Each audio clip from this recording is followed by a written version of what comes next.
India देखो, यहाँ पे चौधरी वहाँ पे चौधरी, यहाँ पे पठान वहाँ पे पठान, यहाँ पे बलोच वहाँ पे बलोच, यहाँ पे हिंदू वहाँ पे हिंदू, यहाँ पे मुसलमान वहाँ पे मुसलमान, यहाँ यहूदी ईसाई वहाँ पे। खुदा के लिए, इंसानियत के लिए हमें सपोर्ट करो। नहीं। बस मैं कह रहा हूँ, भगवान का वास्ता है, खुदा का वास्ता है, गॉड का वास्ता है, हमें सपोर्ट करो। हम आपके और भाई morally हैं। आपके अलावा अगर आप हमारे नहीं बनोगे ना, तो चाइना भी हमारा नहीं बनेगा। जिस दिन नहीं, आप हमारे, सर, इधर मैं आपसे जिस दिन disagree इंडिया आप हमारे बन गए, हाँ, हाँ।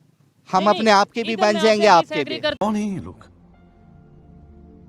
कहां से आते हैं? पाकिस्तान का बॉर्डर खुल जाए ना, आज़ादी दे दें, या कोई मुल्क हमें ईरान, अफगानिस्तान, इंडिया, कोई भी जो पाकिस्तान के साथ लगते हैं वो कहे कि मैं हम वीज़ा फ्री करते हैं, इधर आ जाओ, तो यहाँ पे देखना कौन लोग रुकते हैं। किस तरक्की की आप बात करती हैं? कोई नहीं रुकेगा यहाँ पे। मैं तो ये कहता हूँ कि इंडिया हमें खरीद ले। मैं तो कहता हूँ कि 2-4 बड़े बड़े लीडर जाएं, मोदी के पैर वगैरह पकड़ लें और उनसे कहें कि हमें उठ लो, हमें रख लें। यानी जो 1947 में हुआ उसे छोड़ें, कोई मसला नहीं है। गलती हो गई हमसे। हाँ, गलती हो गई है, दोबारा से हम इकट्ठे रहते हैं, कोई मसला नहीं है।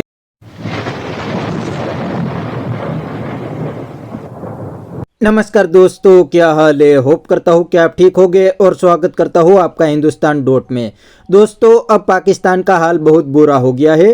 पाकिस्तानी को अब आटे की लाइन में लगना पड़ता है और आप तो जानते ही होंगे कि पाकिस्तान की इकोनॉमी का क्या हाल है। पूरी इकोनॉमी भीख मांग के चलती है, इसीलिए तो पाकिस्तान के प्राइम मिनिस्टर पूरी दुनिया में कटोरा लेके घूमते हैं। दोस्तों, हमारे पड़ोसी देश पाकिस्तान का ये हाल हो गया है, इसलिए पाकिस्तानी अब इंडिया से हेल्प मांग रहे हैं और कहते हैं कि इंडिया वालों प्लीज़ पाकिस्तान से ट्रेड कर लो। तो दोस्तों, वीडियो में आगे देखते हैं इस टॉपिक पे पाकिस्तानी पब्लिक के रिएक्शन। अगर आप नहीं हैं तो पहले चैनल को सब्सक्राइब कर लीजिए और वीडियो को अंत तक देखें। ये सवाल मेरा आपसे ये है कि 1947 से पहले की बात की जाए, एक ही तरह के अदारे थे यहाँ पर पूरे बरसगीर। अगर हिंदुस्तान की बात की जाए, इंडिया पाकिस्तान की अंडर ब्रिटिश रूल। फिर जब 1947 के बाद पार्टीशन होती है, वो दुनिया की सबसे बड़ी डेमोक्रेसी बन जाती है, दुनिया की 5वें नंबर पे बड़ी इकॉनमी बन चुके हैं, तीसरे पे बनने वाले हैं। वजह क्या है? कहाँ पे फर्क आया? अदारों में फर्क आया, लोगों में फर्क आया, सोच में फर्क आया, या फिर पॉलिटिशियन में फर्क आया? देखें, अंडर द ब्रिटिश क्राउन, जिसे यूनियन जैक कहा जाता था, ताजे बरतानिया, बरतानिया के झंडे को यूनियन जैक कहते हैं। पूरी दुनिया पे उन्होंने रूल किया तो रूल, रेगुलेशंस, लॉ और इक्विटी लोगों को दी। जब मैं तो कहता हूँ कि हम आज़ादी की बात करते हैं, 2 नेशन थ्योरी आती है। पाकिस्तान से आज भी 2 गुना ज़्यादा मुसलमान हिंदुस्तान में आबाद हैं।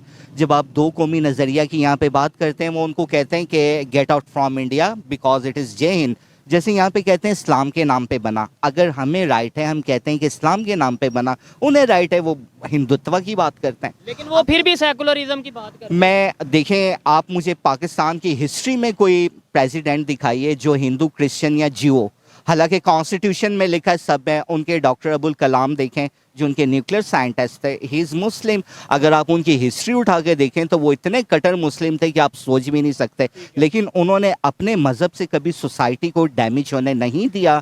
हमारे यहाँ कहते हैं कि जी इसलिए इंट्रोड्यूस करवाऊँ, मुझे इज्जत भी मिले, दौलत भी मिले, शोहरत भी मिले, लोग मेरी दुकान से आगे कारोबार भी करें कि जी बहुत बड़े हाजी साहब हैं। और दूसरी बात, मैं एक बात आपको बता दूँ, आप मुझे इंडिया का वो पॉलिटिशियन दिखाएं जिसने बाहर कोई प्रॉपर्टीज बनाई। और मैं ये नहीं कहता कि इंडिया इज स्वर्ग, हेवन, वो ऑनेस्टी की स्वर्ग है या हेवन है, ईमानदारी की नहीं। करप्शन वहाँ भी होती है, करप्शन, यही मैं कहने लगा था, करप्शन होती है वहाँ पे। जो बात है वो करनी चाहिए। वो अपने मुल्क से अपने एसेट बाहर नहीं ले जाते। अब world bank, IMF, Asian bank, America, दुनिया की जो ताकतें हैं, जी हम लुट गए, बर्बाद हो गए, भूख नंग आ गई, हमें उधार तेल दे दें, गंदम दे दें। जब वो लिस्ट प्रोवाइड करते हैं तो उस लिस्ट पे एक्शन नहीं लिया जाता कि आपके ये लोग हैं बाहर, इस जगह इनके इतने एहसास हैं। पाकिस्तान 30 साल तक चल सकता है, हर नौजवान को मंथली 25 से 30 हज़ार वजीफ़ा मिल सकता है अगर वो रकम यहाँ आ जाए। लेकिन वो लोग लाना नहीं चाह रहे। वो कहते हैं कि देखें हमारे बड़ों से ये ज़्यादती हुई है, यहाँ पे रूल एंड रेगुलेशन नहीं है। सर, सबसे बड़ी बात, इन्होंने दीन को, इन्होंने पॉलिटिक्स को, इन्होंने सोशलिज्म को, इन्होंने कम्युनिज्म को हर जगह मिला दिया। सिर्फ किसके लिए? Personal interest. कलेक्टिव इंटरेस्ट नहीं, ये कहते हैं कि जी हमारा ज़ाती मफाद है, हमें ना छेड़ें। नेशनल इंटरेस्ट तो आपको गया पाँव के नीचे रोन के चले गए, हम बैंकरप्ट होने वाले हैं। देखें, डीसी लाहौर जिसे लगाया गया है, सीएम पंजाब है, अगर आप दिखाएं, मेरी बात ना काटें, मैं सामने खड़ा हूँ। नहीं, हम बात नहीं काटते। साहब, सीएम साहब मोहसिन नकवी साहब, आप जिस तरह से बीबी को सपोर्ट कर रहे हैं, I know she is your first cousin, और वो मेरे साथ क्या करी, आप लाके डीसी लगा रहे हैं। अगर डीसी इमरान खान के दरवाजे पे जाती कि मैं खातून हूँ, जिसने 8 मार्च इंटरनेशनल वुमेन डेज था, उसने बैन किया कि आपकी कोई रैली नहीं निकलेगी ख़वातीन की, खातून होते हुए, और वो अपना आप कैश करती है जी I am lady, I am lady. अगर ये खातून जाती तो मेरा ख्याल इमरान खान साहब इतने बुरे नहीं कि इसकी बात नहीं सुनते। आज जो कहा जा रहा है उनके घर में दहशतगर्द मौजूद हैं। मोहसिन नकवी साहब, मुस्लिम लीग नून की जितनी हाईएस्ट लीडरशिप है, मैं पहले बता दूं, मैं ना इमरान खान को सपोर्ट कर रहा हूं ना आपको सपोर्ट कर रहा हूं, मैं अपनी मुल्क के लिए बात कर रहा हूं, मैं इंसानियत के लिए बात कर रहा हूं। और जिन फौजी जर्नलों को आप किसी को हाजी साहब कह रहे हैं, किसी को हाफिज विस्की कह रहे हैं, आप आने वाले वक्त में देखना सज़ा आपको कोई आर्मी का टॉर्चर सेल नहीं देगा, ना वो देता है, आपको सज़ा वक्त देगा। जो बॉर्डर से बाहर लोग बैठे हैं वो आपको सज़ा देंगे, आपका टाइम आने वाला है, आप चीखे मार के इस फौज को याद करेंगे।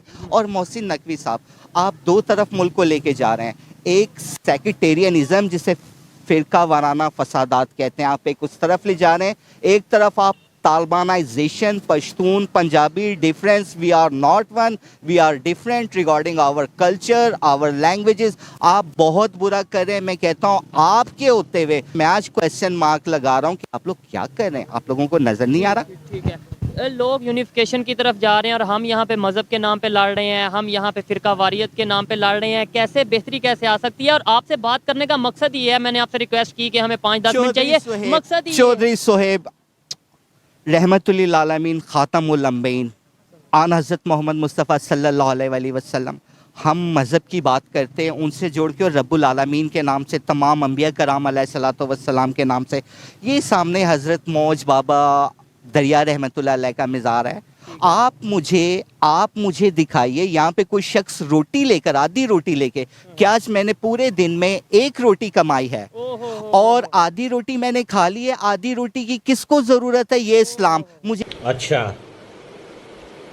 ठीक है। तो दोस्तों, यह था पाकिस्तानी पब्लिक का रिएक्शन। पाकिस्तानी ने बताया कि इंडिया अब पाकिस्तान से बहुत आगे निकल गया है, अब तो इंडिया और पाकिस्तान में कंपैरिजन भी नहीं हो सकती। और इसका रीज़न भी पाकिस्तानी ने बिल्कुल सही बताया। पाकिस्तान इस्लाम के नाम पे बना और अब तो लिमिट क्रॉस कर दी है। अब तो पाकिस्तानी हर जगह पे इस्लाम को घुसा देते हैं। अब तो पाकिस्तानी मूल्य और पॉलिटिशियन, एजुकेशन, टेक्नोलॉजी और इकोनॉमी में भी इस्लाम को घुसा देते हैं। और दूसरी साइड इंडिया ने कहीं पे भी अपना रिलीजियस को आगे नहीं किया और एजुकेशन एंड टेक्नोलॉजी पे फोकस किया। इसीलिए तो आज हर सेक्टर में इंडिया पाकिस्तान से बहुत आगे निकल गया है और पाकिस्तानी को अब अकल आने लगी है। इसीलिए तो कहते हैं कि इंडिया हमसे बहुत आगे निकल गया है, हमें अब इंडिया से सीखना चाहिए और इंडिया के साथ अच्छे रिलेशन बना के ट्रेड भी करना चाहिए। तो बस दोस्तों, आज के वीडियो में इतना ही। यह था पाकिस्तानी पब्लिक का रिएक्शन। अगर आपको ये वीडियो पसंद आया है तो वीडियो को लाइक शेयर कर दीजिए और चैनल को सब्सक्राइब करना मत भूलिए। थैंक यू, मिलते हैं नेक्स्ट वीडियो में।